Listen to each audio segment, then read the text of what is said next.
ನಡುವೆ ರಿಪಬ್ಲಿಕ್ ಕನ್ನಡದ political bureau head Vijay ಇವತ್ತು ಬಾಮಾ ಹರೀಶ್ ಅವರನ್ನ ಮಾತನಾಡಿಸಿದ್ರು ದರ್ಶನ್ ಅವರ ವಿಚಾರಕ್ಕೇನೆ ಸಂಬಂಧಪಟ್ಟಂತೆ. ಆ ಸಂದರ್ಭದಲ್ಲಿ ಹಿಂದೆನೆ 2005ರ ಸಂದರ್ಭದಲ್ಲೇನೆ ರಾಜಕೀಯಕ್ಕೆ ಬರುವ ಆಫರ್ ದರ್ಶನ್ಗೆ ಹೋಗಿತ್ತು ಅನ್ನೋ ವಿಚಾರವನ್ನ ಬಾಮಾ ಹರೀಶ್ ಹಂಚಿಕೊಂಡಿದ್ದಾರೆ. 2005ರಲ್ಲಿ ರಾಜಕೀಯ ಪ್ರವೇಶಕ್ಕೇನೆ ಬಿಗ್ ಆಫರ್ ಕೊಡಲಾಗಿತ್ತಂತೆ ದರ್ಶನ್ ಅವರಿಗೆ. JDS ಟಿಕೆಟ್ ನೀಡೋಕೆ ದೇವೇಗೌಡರೇನೆ ನಿರ್ಧಾರ ಮಾಡಿದ್ರಂತೆ. ಚಿಕ್ಕಬಳ್ಳಾಪುರದಿಂದ ಸ್ಪರ್ಧೆ ಮಾಡುವಂತೆ ದರ್ಶನ್ ಅವರಿಗೆ ಸೂಚನೆ ನೀಡಲಾಗಿತ್ತು. ಆದರೆ ದೇವೇಗೌಡರ ಈ ಆಫರ್ ಬಗ್ಗೆ ದರ್ಶನ್ಗೆ ಅಚ್ಚರಿಯ ಜೊತೆಗೆ ಸಣ್ಣ ಆತಂಕ ಕೂಡ. ಹೀಗಾಗಿ ಈಗಲೇನೆ ರಾಜಕೀಯ ಬೇಡ, ಚಿತ್ರರಂಗದಲ್ಲಿ ಇನ್ನೂ ಸಾಕಷ್ಟು ನಾನು ಎತ್ತರಕ್ಕೆ ಬೆಳೆಯೋದಿದೆ, ಚಿತ್ರಗಳನ್ನು ಮಾಡೋಕಿದೆ, ಹೀಗಾಗಿ ರಾಜಕೀಯ ಬೇಡ ಅಂತ ಹೇಳಿ ಆಗ ಕೊಟ್ಟ ಆಫರನ್ನು ರಿಜೆಕ್ಟ್ ಮಾಡಿ ರಾಜಕೀಯದಿಂದ ಅಂತರವನ್ನು ಕಾಯ್ದುಕೊಂಡಿದ್ರು ದರ್ಶನ್ ಅಂತ ಹೇಳಿ ಬಾಮಾ ಹರೀಶ್ ಮಾತನಾಡಿದ್ದಾರೆ.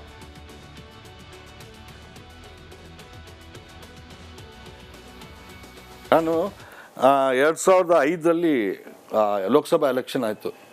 ಆವಾಗ ನಮ್ಮ ಸನ್ಮಾನ ಮಾಜಿ ಪ್ರಧಾನಿ ದೇವೇಗೌಡರು ಮತ್ತು ಕುಮಾರಣ್ಣ ಅವರು ನನಗೆ ಫೋನ್ ಮಾಡಿದರು. ಕುಮಾರಣ್ಣ ಅವರು ಮನುಷ್ಯ ಬಾ ಮಾತಾಡಬೇಕು ಅಂತೇಳಿ ನಾನು ದೇವೇಗೌಡರ ಮನೆಗೆ ಹೋಗಿದ್ದೆ. ಹೋದಾಗ ಕುಮಾರಣ್ಣ ಮತ್ತು ದೇವೇಗೌಡರು ಹೇಳಿದ್ರು, ಈ ಥರ ಹಿಂಗೆ ದರ್ಶನ್ನು ಚಿಕ್ಕಬಳ್ಳಾಪುರ ಲೋಕಸಭಾ ಎಲೆಕ್ಷನ್ಗೆ ಕಂಟೆಸ್ಟ್ ಮಾಡೋಕ್ಕೆ ಹೇಳು, ಮಾಡಿದ್ರೆ ಖಂಡಿತ ಅವ್ನು ಬರಲಿ, ನಾಮಿನೇಷನ್ ಮಾಡಲಿ, ಎಲೆಕ್ಷನ್ ಕ್ಯಾಂಪೇನಿಂಗ್ ಮಾಡಲಿ, ನೀನೆಲ್ಲ ಇರ್ತೀನಿ ನೋಡ್ಕೊತೀಯ, ಬಟ್ ಇದು ಮಿಕ್ಕಿದ್ದು ಏನಿದೆ ಫಂಡಿಂಗ್, ಎಲೆಕ್ಷನ್ ಖರ್ಚು ಮತ್ತು ಪ್ರತಿಯೊಂದು ನಾನು ಮಾಡ್ತೀನಿ. ಒಬ್ಬ ಬಡ ಹುಡುಗನ ಅಂದರೆ ನಮಗೊಂದು ಆಸೆ ಏನಂದರೆ ಅಲ್ಲಿ ಒಬ್ಬ ಇವಾಗ ತಾನು ಹುಟ್ಟಿರ್ತಕ್ಕ ಕಲಾವಿದ ಒಬ್ಬ ಸಾಮಾನ್ಯ ವ್ಯಕ್ತಿನ ಅಲ್ಲಿ ಲೋಕಸಭಾ ಮೆಂಬರ್ ಮಾಡಬೇಕು ಅನ್ನೋದು ನನ್ನ ಹತ್ರ ಹೇಳಿದರು ಸರ್ ದೇವೇಗೌಡರು. ಕುಮಾರಣ್ಣ ಹೇಳಿದರು. ನಾನು 2005ರಲ್ಲಿ ಲೋಕಸಭಾ ಎಲೆಕ್ಷನ್ ಆಯಿತು.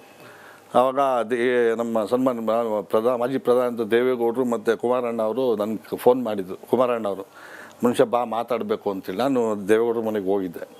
ಹೋದಾಗ ಕುಮಾರಣ್ಣ ಮತ್ತು ದೇವೇಗೌಡರು ಹೇಳಿದ್ರು, ಈ ಥರ ಹಿಂಗೆ ದರ್ಶನ್ನು ಚಿಕ್ಕಸ್ವಾಮಿ ಮರ್ಡರ್ ಕೇಸ್ನಲ್ಲಿ ಜೈಲು ಹಕ್ಕಿಯಾಗಿರೋ ದರ್ಶನ್ಗೆ ತಾಯಿ ಹಾಗೆ ಪತ್ನಿ ಪುತ್ರ ಎಲ್ಲರೂ ಬಂದರು, ಭೇಟಿಯಾದರು, ಸಾಂತ್ವನ ಹೇಳಿದ್ರು. ಅವ್ರು ಬಂದು ಹೋದ್ಮೇಲೆ ಸ್ವಲ್ಪ ಬೂಸ್ಟರ್ ಡೋಸ್ ಸಿಕ್ಕಂತಾಗಿದೆಯಂತೆ ದರ್ಶನ್ ಅವರಿಗೆ. ಕಂಬಿಗಳ ಹಿಂದಿದ್ರು ಕೂಡ ಸ್ವಲ್ಪ ಕೂಲ್ ಆಗಿದ್ದಾರೆ ಕುಟುಂಬಸ್ಥರು. ಧೈರ್ಯ ತುಂಬಿ ಹೋದ ಮೇಲೆ ದರ್ಶನ್ ಅನ್ನೋ ಮಾಹಿತಿ ಸಿಗ್ತಾ ಇದೆ. ಸಾಕಷ್ಟು ನೋವಿನಲ್ಲಿದ್ರು. ನೋವಿಗೆ ಆತನ ತಾಯಿ ಮತ್ತು ಪತ್ನಿ ಸ್ಪಂದಿಸಿದ್ದಾರೆ. ಹೀಗಾಗಿ ಜೈಲಿನಲ್ಲಿ ದಿನ ಕಳೆದಂತೆಲ್ಲ ದರ್ಶನ್ ಮನ ಪರಿವರ್ತನೆ ಆಗ್ತಾ ಇದೆಯಂತೆ. ಆಧ್ಯಾತ್ಮದತ್ತ ಒಲವು, ಧ್ಯಾನ ಮಾಡ್ತಿದ್ದಾರೆ, ಇತ್ಯಾದಿ ಮಾಹಿತಿಗಳು ಲಭ್ಯವಾಗ್ತಾ ಇದೆ. ಹಾಗಾದರೆ ಯಾವ ರೀತಿ ಕೂಲ್ ಆಗ್ತಿದ್ದಾರೆ ದರ್ಶನ್, ಅಲ್ಲಿಂದ ಸಿಗ್ತಿರುವ ಮಾಹಿತಿಗಳೇನು ಗಮನಿಸೋಣ. ಕಂಬಿಗಳ ಹಿಂದೆ ಸದ್ಯಕ್ಕೆ ಇರುವ ಕಾಟೇರ ಸದ್ಯಕ್ಕೆ ಕೂಲ್ ಆಗಿದ್ದಾರೆ ಅನ್ನೋ ಮಾಹಿತಿ. ಅವರ ಕುಟುಂಬಸ್ಥರು ಬಂದು ಭೇಟಿ ಮಾಡಿ ಹೋದ್ರು, ಧೈರ್ಯ ಹೇಳಿದ್ರು. ದರ್ಶನ್ಗೆ ತಾಯಿ ಪತ್ನಿ ಸಾಂತ್ವನದ ಮಾತುಗಳನ್ನು ಹೇಳಿದ್ದಾರೆ. ಜೈಲಿನಲ್ಲಿ ತಾಯಿ ಹಾಗೆ ಪತ್ನಿ ಮಗನ ಮಾತು ಕೇಳಿದ ನಂತರದಲ್ಲಿ ದರ್ಶನ್ ಕೊಂಚ ನಿರಾಳರಾಗಿದ್ದಾರೆ. ತಾಯಿ ಮೀನಾ ಮುಂದೆ ಕಣ್ಣೀರು ಹಾಕಿದ್ರು ದರ್ಶನ್. ಹಲವು ವರ್ಷಗಳ ನಂತರ ಮಗನನ್ನ ಭೇಟಿಯಾಗಿದ್ರು ತಾಯಿ. ಭೇಟಿಯಾದ ಸಂದರ್ಭದಲ್ಲಿ ಒಂದಷ್ಟು ಸಾಂತ್ವನದ ಮಾತುಗಳನ್ನ ಕೂಡ ಆಡಿದ್ದಾರೆ ಮೀನಾ ಅವರು. ದರ್ಶನ್ಗೆ ಇಷ್ಟವಾದ ಜರ್ಕಿನ್ ಅವ್ರ ಮಗ ವಿನೀಶ್ ತಂದ್ಕೊಟ್ಟು ಹೋದ್ರು ಅನ್ನೋ ಮಾಹಿತಿ ಕೂಡ ಇದೆ.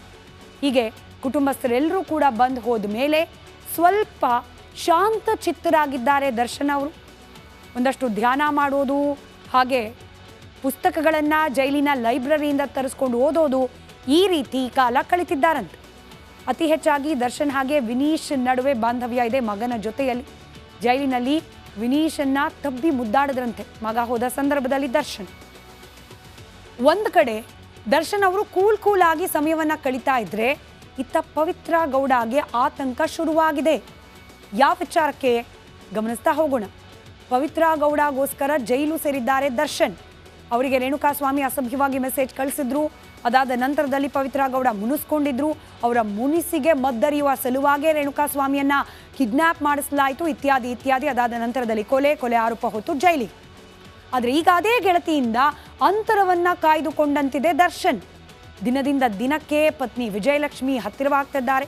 ಕಾನೂನಾತ್ಮಕವಾಗಿ ಹೋರಾಟವನ್ನು ನಡೆಸಲಿಕ್ಕೆ ವಿಜಯಲಕ್ಷ್ಮಿ ಅವರು ಪಡ್ತಿರುವ ಶ್ರಮ, ತಾಯಿಯನ್ನ ಕರ್ಕೊಂಡು ಬಂದಿದ್ದು, ಮಗನನ್ನ ಕರ್ಕೊಂಡು ಬಂದಿದ್ದು, ಧೈರ್ಯ ಹೇಳಿದ್ದು, ಇದೆಲ್ಲವನ್ನ ಗಮನಿಸಿದ ನಂತರದಲ್ಲಿ ವಿಜಯಲಕ್ಷ್ಮಿ ದರ್ಶನ್ ನಡುವೆ ಇದ್ದ ಬಿರುಕು ಇದೀಗ ಶಮನ ಆಗಿ ಮತ್ತೆ ಹತ್ತಿರವಾಗ್ತಿದ್ದಾರೆ ವಿಜಯಲಕ್ಷ್ಮಿ. ಕಷ್ಟದ ಸಮಯದಲ್ಲಿ ಪತಿಗೆ ಧೈರ್ಯ ಹೇಳ್ತಾ ಇದ್ದಾರೆ ಪತ್ನಿ ವಿಜಯಲಕ್ಷ್ಮಿ ಹಾಗೆ ದರ್ಶನ್ ನಡುವೆ ಈ ಬಾಂಧವ್ಯ ಹೆಚ್ಚಾಗ್ತಿರುವ ಸುದ್ದಿ ಕೇಳಿ ಪವಿತ್ರ ಗೌಡ ಆತಂಕಕ್ಕೆ ಒಳಗಾಗಿದ್ದಾರೆ. ಪತಿ ಪತ್ನಿ ಒಂದಾದ್ರೆ ಪವಿತ್ರ ಗೌಡ ಆಬ್ವಿಯಸ್ಲಿ ದೂರ ಆಗ್ತಾರೆ. ದರ್ಶನ್ ಎಲ್ಲಿ ಕೈ ತಪ್ಪು ಹೋಗ್ತಾರೋ ಅನ್ನೋ ಭಯ ಪವಿತ್ರ ಗೌಡಗಂತೆ.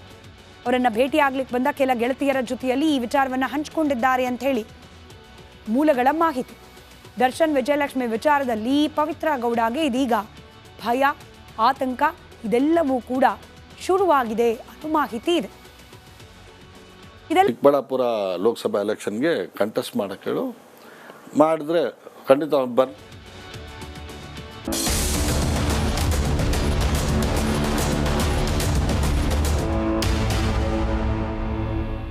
ಬರಗಾಲದಿಂದ ಈಗಷ್ಟೇ ಚೇತರಿಸಿಕೊಳ್ತಾ ಇದ್ದಾರೆ ರೈತರು. ಅಲ್ಲಲ್ಲಿ ಸಾಧಾರಣ ಕರಾವಳಿ ಮಲೆನಾಡು ಭಾಗದಲ್ಲಿ ಉತ್ತಮ ಮಳೆ ಆಗ್ತಾ ಇದೆ. ಮಳೆ ಆಯಿತು ಅಂದ ತಕ್ಷಣ ನಮ್ಮ ನದಿ, ತೊರೆಗಳು, ಹಳ್ಳ ಕೊಳ್ಳಗಳು ಎಲ್ಲವೂ ಕೂಡ ತುಂಬಿಹೋಯ್ತು. ನೀರು ಸುಭೀಕ್ಷವಾಗಿದೆ ಅಂತಲ್ಲ, ಈ ಕಾವೇರಿ ನೀರು ಹಂಚಿಕೆ ವಿಚಾರ ದಶಕಗಳಿಂದ ಇನ್ಫ್ಯಾಕ್ಟ್ ತಮಿಳುನಾಡು ಹಾಗೆ ಕರ್ನಾಟಕದ ನಡುವೆ ತಗಾದೆಯಾಗಿ ಉಳಿದುಬಿಟ್ಟಿದೆ. ಇತ್ತೀಚೆಗಷ್ಟೇ CWRC 1 TMC ನೀರನ್ನು ಹರಿಸಬೇಕು ಅಂತ ಹೇಳಿ ಆದೇಶ ನೀಡಿತು. ಈ ಆದೇಶದ ಬೆನ್ನಲ್ಲೇ ಇವತ್ತು ಸರ್ವ ಪಕ್ಷಗಳ ಸಭೆಯನ್ನ ಕರೆಯಲಾಗಿತ್ತು. ಕಾವೇರಿ ನೀರು ನಿಯಂತ್ರಣ ಸಮಿತಿ ಶಿಫಾರಸಿನ ಕುರಿತು ಮುಖ್ಯಮಂತ್ರಿ ಸಿದ್ದರಾಮಯ್ಯ ನೇತೃತ್ವದಲ್ಲಿ ನಡೆದ ಸರ್ವಪಕ್ಷ ಸಭೆಯ ದೃಶ್ಯಗಳನ್ನು ಗಮನಿಸ್ತಾ ಇದ್ದೀರಿ. ರಾಜ್ಯದಲ್ಲಿ ಮಳೆ ಸರಿಯಾಗಿ ಆಗ್ತಾ ಇಲ್ಲ. ತಮಿಳುನಾಡಿಗೆ ನಿತ್ಯ 1 TMC ನೀರನ್ನು ಹರಿಸೋದಕ್ಕೆ ಸಾಧ್ಯವಾಗೋದಿಲ್ಲ.